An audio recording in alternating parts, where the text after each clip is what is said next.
নবম শ্রেণী জীবন বিজ্ঞান। এখানে অধ্যায় হচ্ছে পুষ্টি। এই পুষ্টি হচ্ছে টপিক 1 থেকে পুষ্টির ধারণা ও পুষ্টির প্রকারভেদ নিয়ে আজকের এই ভিডিওতে আলোচনা করব। তবে এই আলোচনায় এমসিকিউ প্রশ্ন উত্তর নিয়ে আলোচনা করব।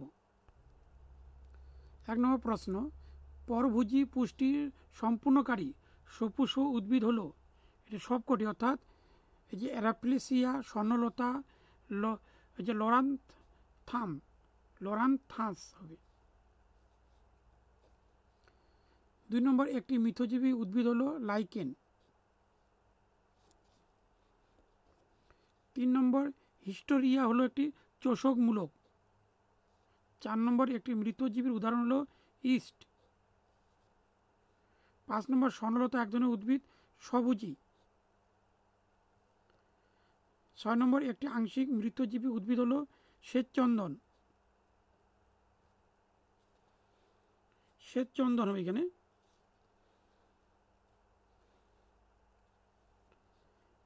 আগে বলেছি একটি আংশিক মৃতজীবী উদ্ভিদ হলো শ্বেতচন্দন। আর 7 নম্বর, স্বভোজী ও পরভোজী উভয় প্রকার পুষ্টির সম্পূর্ণ উদ্ভিদ হলো কলসপত্রী। 8 নম্বর, শ্বেতচন্দন একটি ড্যাশ উদ্ভিদ, এখানে হচ্ছে আংশিক পরজীবী। 9 নম্বর, নিচের উদ্ভিদগুলির মধ্যে যেটি স্বভোজী নয় সেটি হলো র্যাপ্লেসিয়া। 10 নম্বর, মৃতজীবী পুষ্টির সম্পূর্ণকারী সপুষ্প উদ্ভিদ হলো, এখানে হচ্ছে মনোট্রাপা। 11 নম্বর, মটর গাছের মূলে অর্বুদে বসবাস করে যে ব্যাকটেরিয়া তার নাম রাইজোবিয়াম।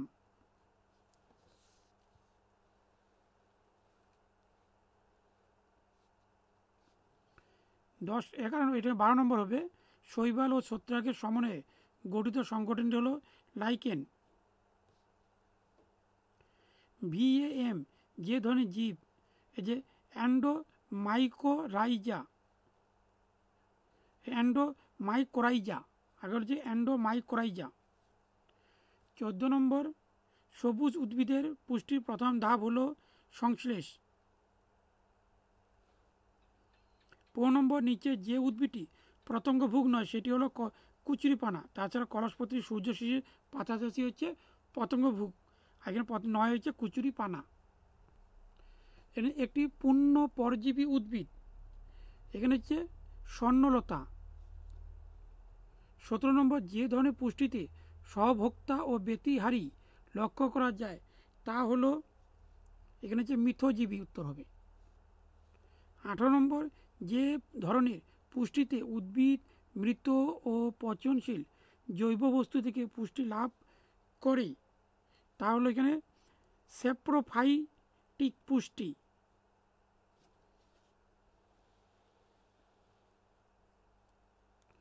19 নম্বর প্রশ্ন, সিম্মি গোত্রীয় উদ্ভিদের মূলে অর্বুদের সৃষ্টি করে, এখানে হচ্ছে রাইজোবিয়াম। 20 নম্বর, কলসপতি উদ্ভিদ এক প্রকার, এখানে পতঙ্গভুক উদ্ভিদ। তারপর হচ্ছে 21 নম্বর প্রশ্ন, একটি আংশিক মৃতজীবী উদ্ভিদ, এখানে হচ্ছে মিউকর।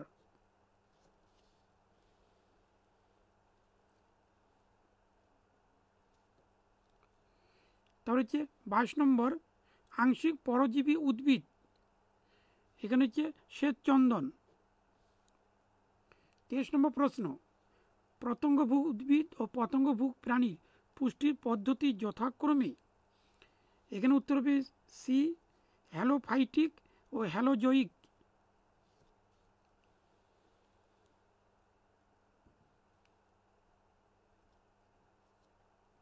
24 নম্বর প্রশ্ন, স্যাঙ্গুইনিভোরি কার ক্ষেত্রে দেখা যায়, এখানে হচ্ছে যোগ। 25 নম্বর, কোনটি অন্তঃপরজীবী, এখানে হচ্ছে টিনিয়া। 26, মিথজীবী পুষ্টি সম্পূর্ণকারী একটি প্রাণী, এখানে হচ্ছে রেমোরা মাছ। 27, অন্তঃকোষীয় পরিপাক দেখা যায়, এখানে হচ্ছে অ্যামিবাতে। 28 নম্বর প্রশ্ন, একটি কম্প্রোফ্যাকাস প্রাণী হলো এখানে যে শুয়োর, গিনিপিগ, মাছি আর গোবরে পোকা, এগুলো সব হচ্ছে কম্প্রোফ্যাকাস প্রাণী, অর্থাৎ উত্তর হবে সবকটি। 29 নম্বর প্রশ্ন, এগারিকাস একটি মৃতজীবী। 30 নম্বর, হ্যালোজয়িক পুষ্টির শেষ পর্যায়ে ঠিক আগের পর্যায়টির নাম হলো আত্তীকরণ। 31 নম্বর, ক্ষণপদের সাহায্যে খাদ্য গ্রহণ করে, এখানে অ্যামিবা। 32 নম্বর প্রশ্ন, স্বভোজী ও পরভোজী উভয় প্রকার পুষ্টি সম্পন্ন জীব হলো ইউগ্লিনা।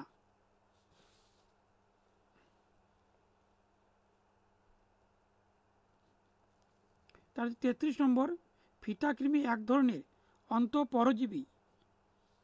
34 নম্বর, একটি বহি পরজীবী প্রাণী অকুন। 35 নম্বর প্রশ্ন, প্রদত্ত প্রাণীগুলির মধ্যে অন্তঃপরজীবীটা দেখা যায় কোন প্রাণীর? এটা হচ্ছে গোলকৃমি।